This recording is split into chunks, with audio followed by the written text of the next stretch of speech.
Halo, Assalamualaikum. Di video kali ini saya akan menjelaskan tentang mengapa kurikulum harus berubah. Yang pertama, topik kurikulum merdeka.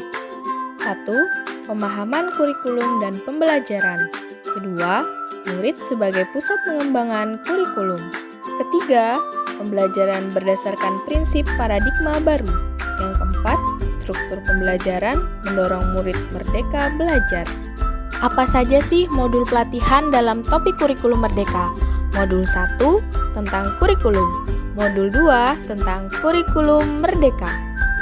Kurikulum merupakan seperangkat rencana dan pengaturan mengenai tujuan, isi, dan bahan pelajaran serta cara yang digunakan sebagai pedoman penyelenggaraan kegiatan pembelajaran untuk mencapai tujuan pendidikan tertentu. Kurikulum yang baik itu seperti apa sih? Kurikulum yang baik adalah kurikulum yang sesuai dengan zamannya dan bersifat dinamis, yaitu terus dikembangkan atau diadaptasi sesuai konteks dan karakteristik murid, demi membangun kompetensi sesuai kebutuhan mereka kini dan masa depan. Fungsi kurikulum. Yang pertama, kurikulum merupakan alat untuk mencapai tujuan pendidikan nasional. Kedua, kurikulum merupakan pedoman guru dan siswa agar terlaksana proses belajar mengajar dengan baik dalam rangka mencapai tujuan pendidikan. Yang ketiga, fungsi kurikulum bagi guru adalah untuk memandu dalam proses belajar murid. Optimalisasi peran dan fungsi kurikulum. Yang pertama, mewariskan nilai dan budaya masyarakat yang relevan dengan masa kini. Yang kedua, mengembangkan sesuatu yang dibutuhkan saat ini dan masa depan. Yang ketiga, menilai dan memilih sesuatu yang relevan atau kontekstual sebagai kontrol sosial. Lalu, mengapa kurikulum perlu dirubah? 1. Agar relevan dengan perkembangan zaman. Yang kedua, agar dapat memenuhi kebutuhan belajar murid. Yang ketiga, agar dapat menyiapkan generasi cemerlang di masa depan. Mengapa perlu melakukan adaptasi terhadap kurikulum? Kurikulum memang dirancang oleh pemerintah pusat, namun murid memiliki kebutuhan yang berbeda-beda sesuai dengan lingkungannya. Maka dari itu, satuan pendidikan perlu melakukan adaptasi kurikulum dalam pelaksanaan pembelajaran sesuai dengan konteks dan karakteristik peserta didik.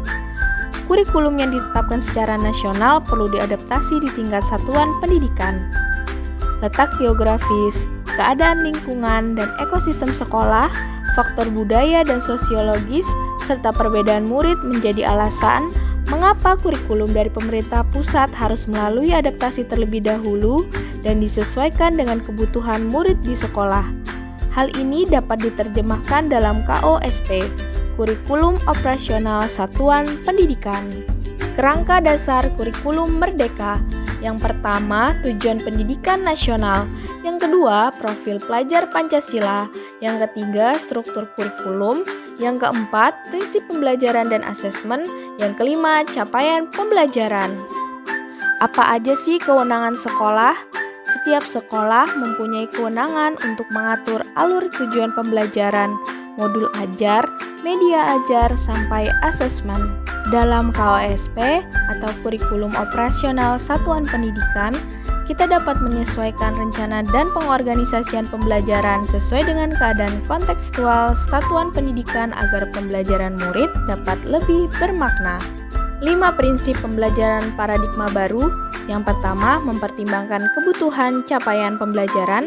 Yang kedua, membangun kapasitas belajar murid menjadi pembelajaran sepanjang hayat. Yang ketiga, mengarah pada masa depan yang berkelanjutan.